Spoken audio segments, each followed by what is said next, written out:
जोंनियाव जोंनि हालामाव जोंनि एथबां दङ जोंनि बिमा बिफा गोदोनिफ्रायनो जेनेबा हारि सिबिनाय बेखौ नुबोदों आं बुहुत मानसिफोर थैबोनाय मानाय दा ओमफ्राय जोंनि गथ'फोरना माखासे बुस्थुफ्रा बे गोमालांदों होननानै मानसिफ्रा बुङो ओरै मानो होनबा दा नुनो मोनगोन कि गथ'फ्रा दाना डरेमन सिनचेन स्पाइडारमेन बर'ड कालचार मालायनि कालचारनिफ्राय लाबोनाय जेनेबा टयसफोरजोंसो गेलेयो आं मावनो सानबायखि जुदि जोंनो उन्दैनिफ्रायनो मिथियोब्ला जोहोलाव दैमालुआ सोर सिखोना जोहोलावआ सोर जेनेबा थेंफाख्रिया सोर जेनेबा ओमफ्राय मोनसे आगरा मा आगर बियो होमबाथाय जों कालचारेलि एसे जेनेबा कानेक्टेड जागोन ओमफ्राय जोंनि साननाय हनायफोराबो बेबायदिनो एसे सेप जालांगोन आरो माने एभ्रि टाइम जोङो जेनेबा सोरबा बायदिया जायोना जेनेबा एसे मुगैनाय फैयो मानो होनबा डेभेलपमेन्ट गैया ओमफ्राय जोंनियाव माखासे बुस्थुफोरखौ लानानै ओमफ्राय बेफोरखौ साननानैनो आरो जेनेबा मोनसे कन्ट्रिबिउसन ओमफ्राय एट द सेम टाइम मोनसे कन्ट्रिबिउसनाव मोनसे सास्टेनेबल मडेल लाबोनो हागोन नामा सास्टेनेबल मडेल होनोब्ला जेनेबा जाय होनबा मावफायो दा जोंनियाव जोङो आनएमप्लयमेन्टखौबो एसे टेकेल खालामनो नाजादों जेनेबा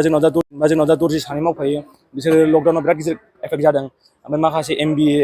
ए पास जानाय एम बि ए नङा एम ए पास जानाय सानैसो गथ'फोर दङ बिसोरबो जोंजों मावफायो बिसोरबो जेनेबा बेफोरखौ आरो बानायनो थाखाय जेनेबा दानाय लुनायफोरखौ जाय बावलांदोंमोन बिसोरबो जेनेबा सोलोंनो लुगैफिननाय इन्ट्रेस्ट जानाय बेखौ नुनानै बानायनाय जादों आरो प्रडाक्सन मार्केटिंआ एक्सुवेलि जोंनि थार्ड सेल मैयानि सिगां जों मोनसे अफिसियेलि सेल खालामदों जोङो दासिमबो सेल खालामाखैनो होनजायोमोन मानो होनबा जों स्टुडिअ'आव गासिखौबो मोनसे डिजाइन प्रसेसजों फिगार आउटसो खालामगासिनो दंमोन माबायदि मेगन होबा माबायदि मोजां नुगोन माबायदि आगर होबा मिस मेट्स जागोन ना जाया कालारफोरा बेफोरखौसो मोनसे वार्कशप बायदि जेनेबा जोङो ज' मावगासिनो दंमोन आरो जोंनि टिम हिसाबै जों स्टार्ट खालामनाया आंनाथ' साननाया मावनो गोसो बिराद आवगायनिफ्रायनो दंखायोमोन ओमफ्राय दा आङो एक्सुवेलि गुजरातआव थायोमोन आं गुजरातआव 10 बोसोर थाहैदों ओमफ्राय सानबायखि आरो गुजरातआव बहुत थायो सोरबा मानसिया जेनेबा खामानि मावनो थाहैयो जेनेबा फेक्ट'रियाव ओमफ्राय सोरबा बायदिया जेनेबा फरायनो थाहैयो आं फरायनो थाहैदोंमोन जेनेबा ओमफ्राय खिन्थु थांनाया बेनो एखे मोनसे जेनेबा जौगानायनि थाखाय थांनायमोन आरोना बिदि नङाखि जेनेबा फेक्ट'रियाव थांनाय मानसिया जौगानो थाखाय थांनाय नङा बिदिनो बेयाव फैफिननानै मावफिननाय आदा सोंनाय बायदि आंनि स्टार्ट जानाया 2 बोसोर जाबाय ओमफ्राय 2 बोसोर जानायाव दा 2 बोसोरथ' नङा एक्सुवेलि 1 इयार 2 मान्थ्स 3 मान्थ्स बिदिसो आरो जुदि एकदम प्रसेसखौ नायोब्ला ओमफ्राय एक्सुवेल स्टार्ट जानाया दाखालि नभेम्बर 2022 नि नभेम्बरनिफ्राय जागाय जानाय जोंनि जेसेबां टिम दङ जों रावबो ट्रेनिं लायाखै आंबो डिजाइनाव भिजुअल कमिउनिकेसन डिजाइनसो आं एनिमेसन फिल्म डिजाइन खालामो ओमफ्राय खिन्थु बिदि टयस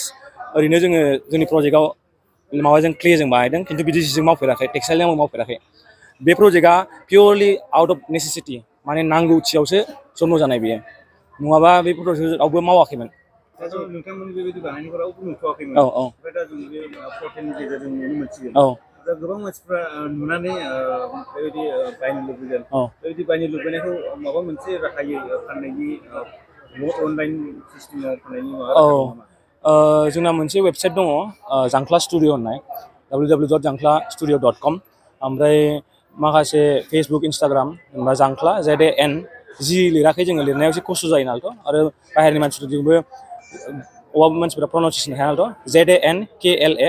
जांख्ला होनो आरो जांख्ला स्टुडिअ STUDIO स्टुडिअ बेखौ इन्सटाग्रामाव मोनगोन इन्सटाग्रामाव मेसेज खालामहरनो हागोन ओमफ्राय फेसबुकफोरावबो हरनो हागोन ओमफ्राय सहायबा बिराद मोजां मानसिफोरा फिडबेकबो होनो हागोन ओमफ्राय जोङो माखासे बुस्थुबो दङ जाय गथ'फोरा जायनाव फैसा गैया जाय जेनेबा लुगैयो फुथुलाखौ जोङो बिसोरनो मोनसे कम्पिटिसनबो होदों बे कम्पिटिसना जुदि बिसोरो कालचारेलि पएम नङाबा मोनसे डान्स नङाबा माबा मोनसे आइडिया जेराव ससाइटिखौ डेभेलप खालामनो हागोन बिसोर जोंनो खोन्थाहरनो हायोबा जों बिसोरनो फुथुलाखौ फ्रि होगोन बेबायदि आरो होमबाथाय बे जेनेबा बांसिन जेनेबा उन्दै उनला गथ'फोरनि थाखाय ओमफ्राय गिदिरफ्रा पार्टिसिपेट खालामनो हागोन न' डाउट दा जों बेहाय नुनो मोनदों गोबां रोखोमनि हौवासा हिनजावसा दाउ स्क्रिन दा मा जिनिसनि डिजाइनजों मा फुथुलाखौ बानायनाय जायो बिनि अनगायै जोङो माखासे दङ बिराद बुरजा प्रडाक्ट जोंना लाइनाव दङ जोङो दा बहुत बुस्थुखौ रिभिल खालामनो हायाखै मानो होनबा जोङो दा मोनसे बुस्थुआव स्ट्रागल खालामगासिनो दङ थारमाने जोंना दख'ना दानाय माबाफोरा गुबै आगरफोरा बेखौ जोङो जेनेबा फिसा फिसा आगर जाय थायोना बे आगरखौ जों मोनाखै आगर गिदिर गिदिर गोजा मालायनिफ्राय लाबोनाय बायदिबो ओमफ्राय बानायगासिनो दङ जों माखासे जेनेबा मोनसे कमिक बुकबो जागोन बेनि सायाव जेनेबा हमना ला बिनि नामा आब' समायना एगजाम्पल आब' समायनानि बारै एसे काहानि थागोन आमुं समायनाबो लाजि गुसु खिन्थु बियो सिथ्लाखौ बिराद मोजां सिबो बिबारखौ बिराद मोजां गायो आलासिखौ बिराद मोजां बरायो अनला ओंख्रिखौ बिराद मोजां संनो रोङो खिन्थु नाखौ बे मोजाङै बारा देनो रोङा मानो होनबा लाजि गुसुखाय बेबायदि आरो बिदि मोनसे सल'बो थागोन आरो बिनि सायाव ओमफ्राय बेथ' जेनेबा नर्मेल केरेक्टारजों ओमफ्राय बैसागु फैबाथाय बिराद खुलायै मोसायो बेबायदि मोनसे केरेक्टार रिप्रेजेन्ट खालामगोन एट दा सेम टाइम जोंनाव जेनेबा नैबेयाव जोंना बर' सेंग्रा बे मोनसे थानाय ओमफ्राय माखासे जेनेबा जोहोलाव दैमालु नङाबा सिख्ला जोहोलाव बिसोरनि सायावबो माखासे केरेक्टार ओमफ्राय बेजों जेनेबा आर्मार माखासे सिखाबो औवानि सिखा बानायनाय ओमफ्राय जेखाइ बिदि माबा बानायनानै हेबना होगोन आरो बेफोरनि थाखाय जोङो जेनेबा सोरबाफोर बायदिया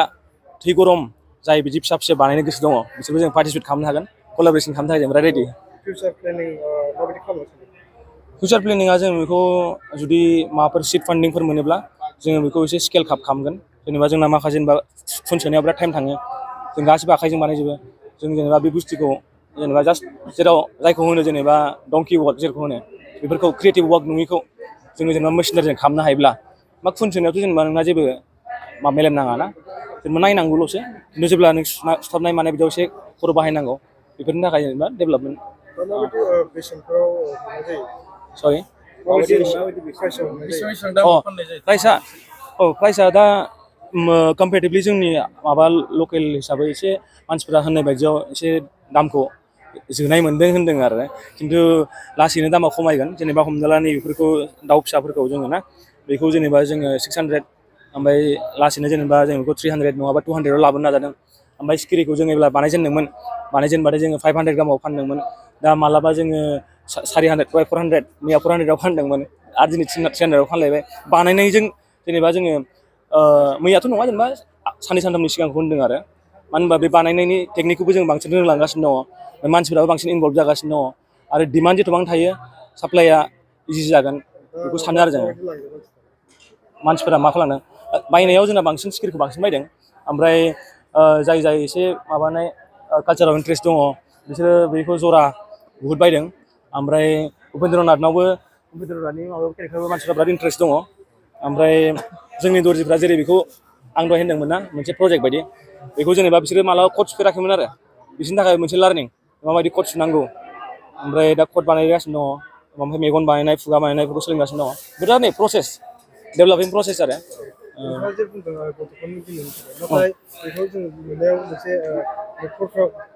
जानाय बायदिबो नुदों आरो एक्जेक्टलि बेखौ गथ'फ्रा मानो गेलेनो हायो होनोब्ला बे नोङो बेखौ जेरैबायदि नों खालामनो हायो मोनसे ओमफ्राय बेयाव जेनेबा ड्रेसखौ सोलायनो हायो खानायखौ जेनेबा खाननो हायो ओमफ्राय जेनेबा बेजों मोनसे माबा रायलायनो हायो जेनेबा दु नानि दु जेनेबा बेबायदि मोनसे गोदोनिखौ स्टार्ट खालामनो हायो गेलेनाय ओमफ्राय अबयस्लि जायनाव गेदेरफोर जा गेलेया बिसोरो जेनेबा खनायाव एसे डेक'रेटिभ दोननो हायो बे खोथा हिसाबै थेंक इउ